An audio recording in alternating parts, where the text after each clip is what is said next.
welcome back to our next class. In yesterday's class we discussed Riesz theorem. Now based on some definitions I would like to explain Riesz representation theorem for sesquilinear form. Riesz theorem is different, Riesz representation theorem is different. Okay, Riesz representation theorem for sesquilinear. Okay, Riesz theorem is only depends on the inner products, but this theorem is depends upon the sesquilinears. Okay, what is the theorem? Named theorem and very important theorem for 6 marks. Riesz representation theorem.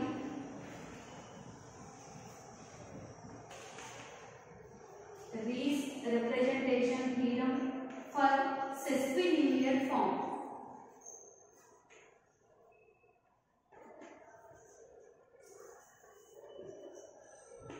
For sesquilinear form. Okay, both theorems are different. Riesz theorem means to say yesterday's class theorem. Riesz representation theorem means to say today's class theorem. Read the question properly and write the answers. See the statement now. Let H1 H2 be Hilbert spaces and H from H1 cross H2 to K be a bounded sesquilinear form. Then we have to show that H has a representation H of x comma y is equal to inner product of Sx comma y, where S is a matrix from H1 to H2 is bounded linear operator. S is uniquely determined by H and has a norm S is equal to norm H. So here these two lines are the given conditions. Using that two, first we have to show that H of x comma y is equal to inner product of Sx comma y. Later, when mapping exists, we have to show that this S is bounded. Second one is linear. Third one is S is unique. And the last one is norm S is equal to norm H. Here we have to show that totally 5 conditions. One is H of x comma y is equal to inner product of Sx comma y. Second one is S is bounded. Third one is S linear. Fourth one S unique. Fifth one is norm S is equal to norm H. Okay.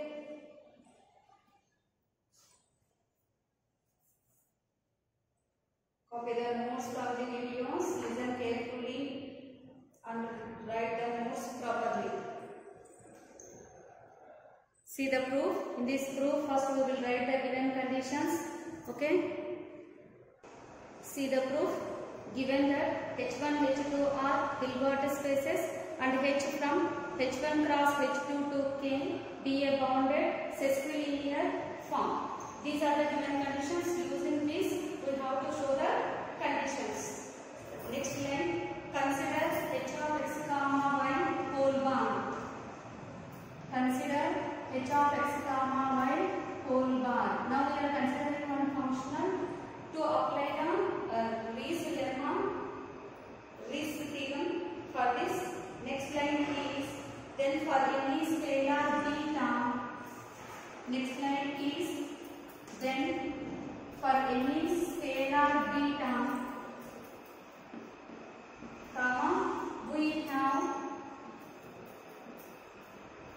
have H of x comma beta y whole bar is equal to, it can be written as beta bar into H of x comma y whole bar, then nothing but the beta having the double bars so that only beta exists, beta into H of x comma y bar.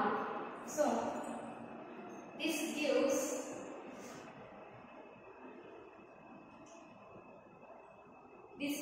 H is a linear in the y. So next line, therefore H is linear in y. So once this H is the linear in y, then H already bounded, H is a bounded linear, then we can apply the Riesz theorem statement. So our next line is taking small x is fixed, comma Riesz theorem we get. Okay. See the next lines now.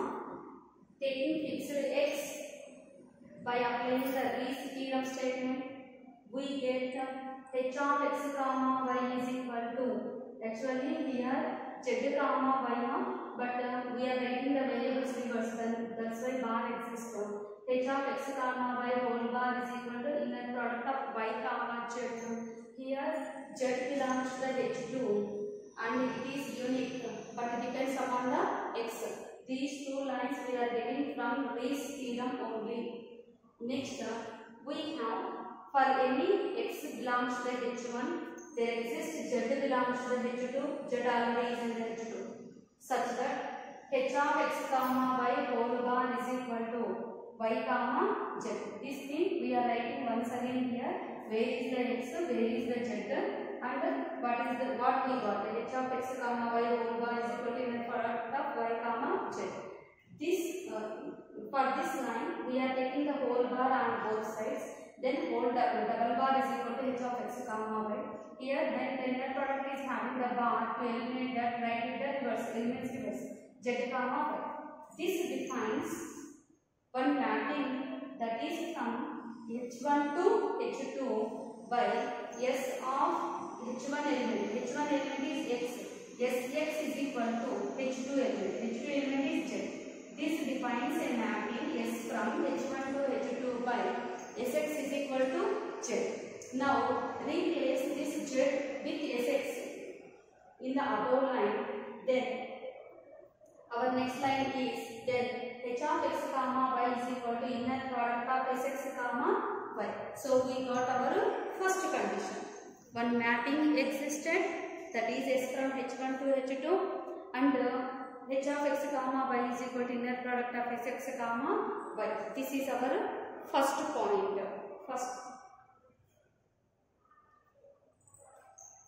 Next we have to show that s is linear, bounded, unique, and norm h is equal to norm s.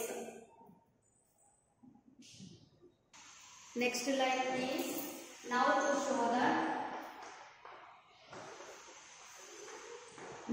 show that s is linear, bounded, comma unique, and norm s is equal to norm h.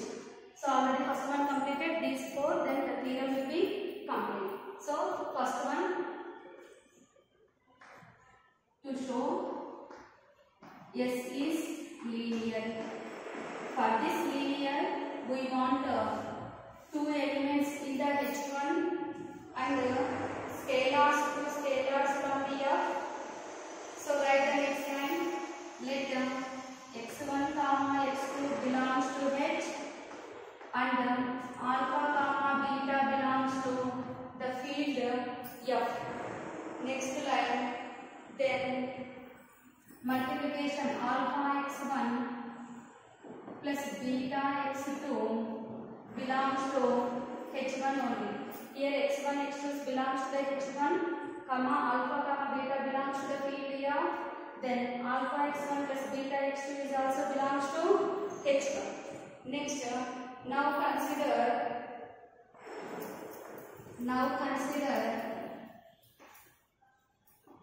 inner product of s of this variable comma y. S of alpha x1 plus beta x2 comma y is equal to inner product of sx comma y is equal to h of x comma y, right? So h of x means to say here alpha x1 plus beta x2, alpha x1 plus beta x2 comma y. Now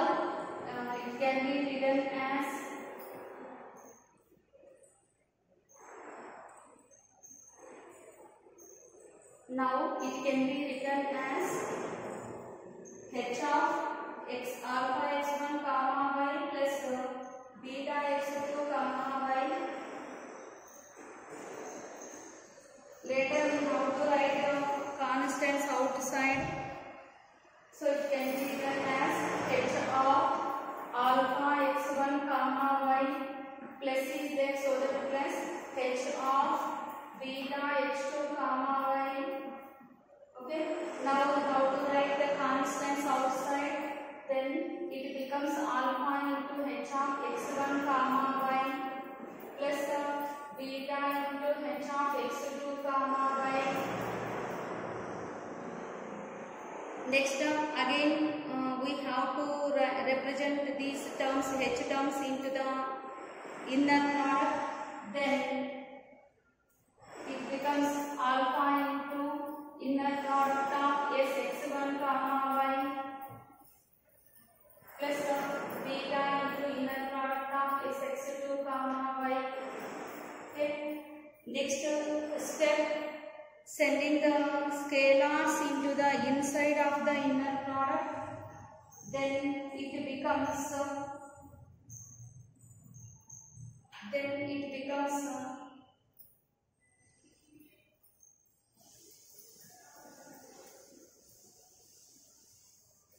see the next line for continuation.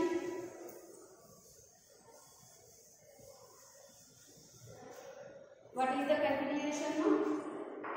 That is equal to inner product of alpha sx1 comma y plus inner product of beta sx2 comma y. Now again it can be written as inner addition of the inner products. Inner product of alpha sx1 plus beta sx2 comma y. Okay. Now take s common, s of alpha x1 plus beta x2 of y.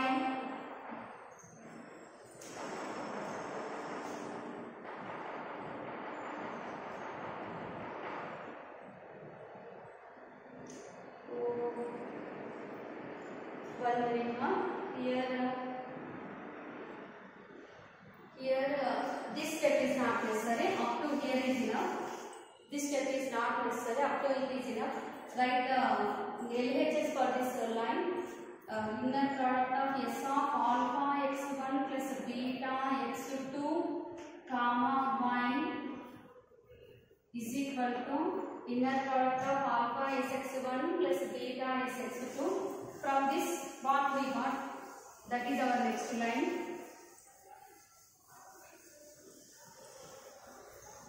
See what we got.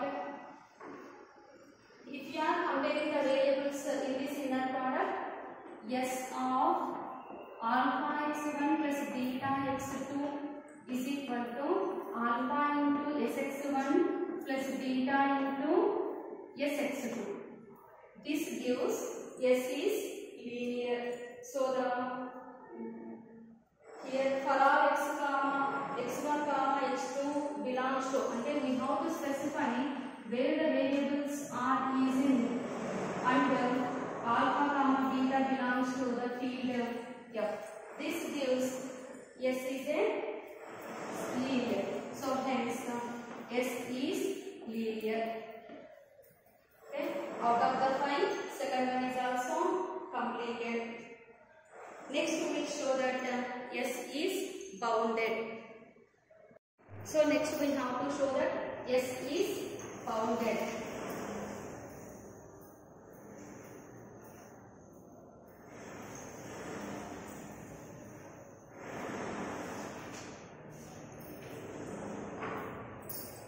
So next line, second one, to show that s is bounded. For this boundedness, we are taking norm of h definition. So our next line is by definition of norm of h. By definition of norm of h. Write the definition in the next line. Norm h is equal to supremum of modulus of h of x comma y. Supremum of modulus of h of x comma y by now we x into norm y, norm x into norm y. When we are writing the denominators, what we have to write? That variable non-zero belongs to which one? H1. Second one, y. Second variable non-zero belongs to H2. This is the norm H definition. Our next line is, in place of h of x comma y, substitute the value in terms of the inner product. X non-zero belongs to H1, y non-zero belongs to H2. Modulus of inner product of Sx comma y by norm x into norm y. Okay. Here we are substituting h of x comma y formula. In the next line, substituting y value is Sx, then see the continuation. I am writing beside of these lines. You can write stepwise. See, I am writing here continuation. No change in the LHS. Norm h. When we are replacing the y with Sx, then greater than and equality supremum of x non-zero belongs to H1. No y, because y value only we are substituting.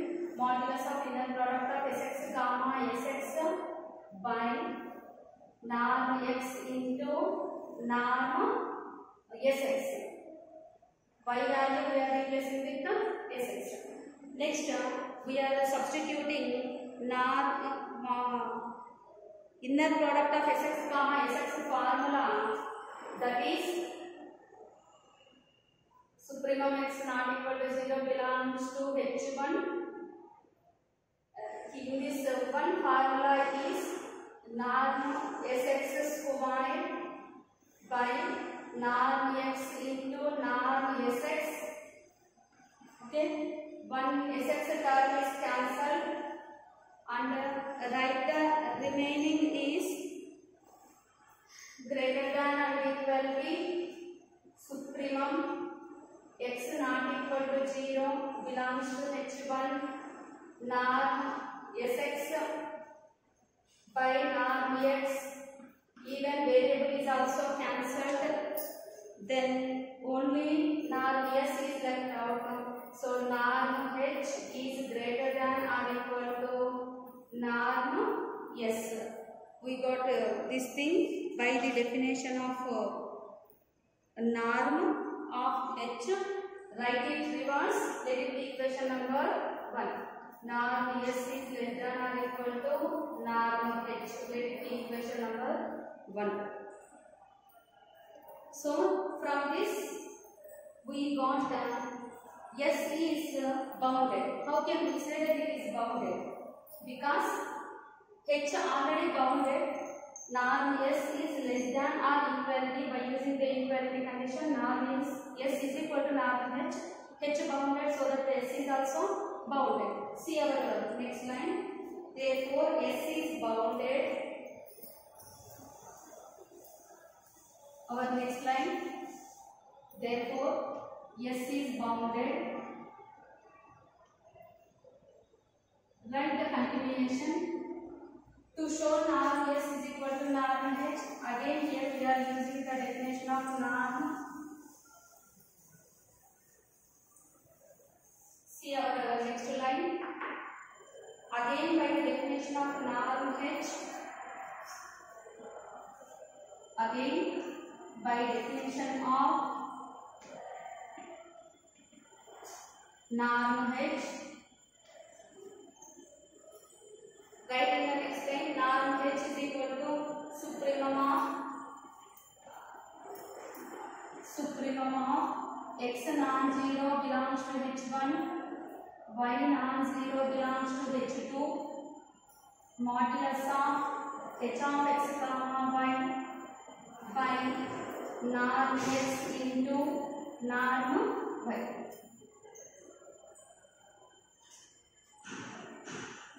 Now same thing, we have to substitute h of x comma y value. So our next line is supremum. X non-zero belongs to h1, y non-zero belongs to h2. Okay, modulus of h of x comma y formula in terms of the inner product sx comma y by norm x into norm y. Then no change in the LHS. LHS is as it is. Now modulus of inner product by the square inequality, it can be written as less than or equal to norm x into norm y. By the square inequality,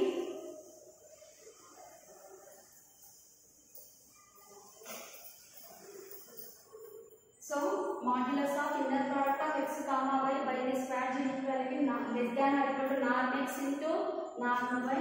So our next line is norm h is less than or equal to, this is supremum, x non-zero. In these conditions no change.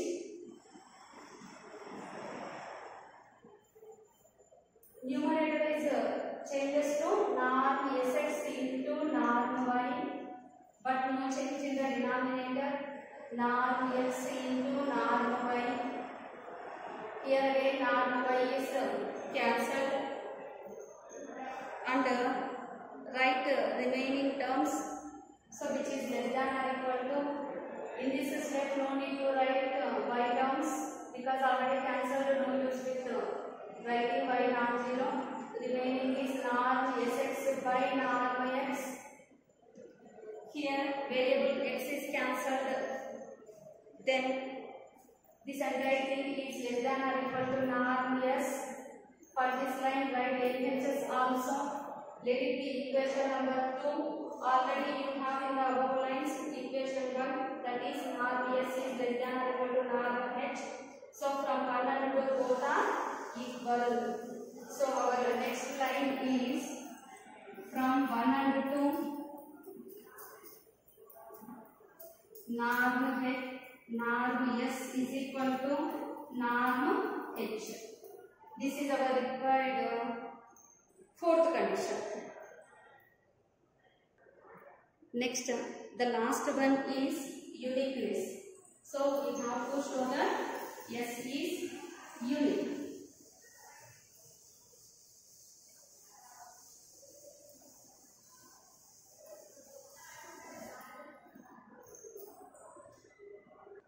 For uniqueness, here we are taking one more bounded linear operator t.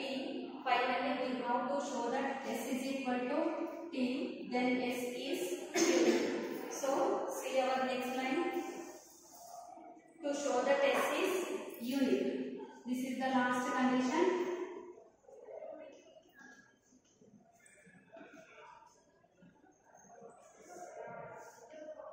So here we are taking one more bounded linear operator. So next line is, suppose there is a bounded linear operator. Suppose there is a bounded linear operator.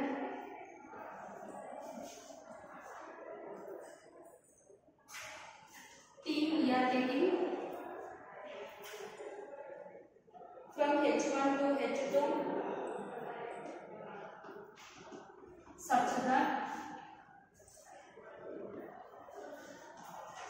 what we have to take, h of x comma y is equal to, write in the next line only, h of x comma y is equal to inner product of sx comma y, that is equal to inner product of tx comma y. We already have this condition. In place of s we are taking one more operator, so that we got h of x comma y is equal to inner product of tx comma y. So finally these three are equal. We have to show that now s is equal to t, then finally s is unique. Right. From this, take this last condition. Therefore sx comma y is equal to inner product of tx comma y for all x belongs to h1, y belongs to h2. For all x belongs to h1, comma y belongs to H2.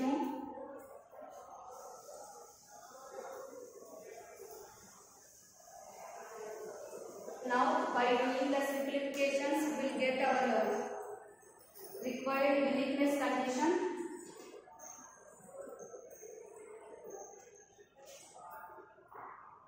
So next step is sending the Tx comma y to LHS equal to 0, Sx comma y minus inner product of Tx comma y is equal to 0 for all x belongs to H1 comma y belongs to H2. Next it can be written as Sx minus Tx comma y is equal to 0 for all x belongs to H1 comma y belongs to H2. Okay.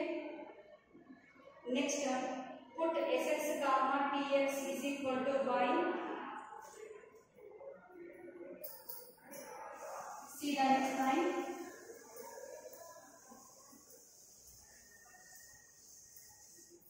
See the next line. Put y is equal to Sx minus Tx. Then substitute y value and do the simplifications. Sx minus Tx comma Sx minus Tx is equal to 0 for all x belongs to H1. Inner product of x comma x formula in terms of the norm x squared. So norm Sx minus Tx squared is equal to 0 for all x belongs to H1. Then sending the square to RHS. Then only norm Sx minus Tx is equal to 0 for all x belongs to the H1. Next time sending the eliminating the norm also, right?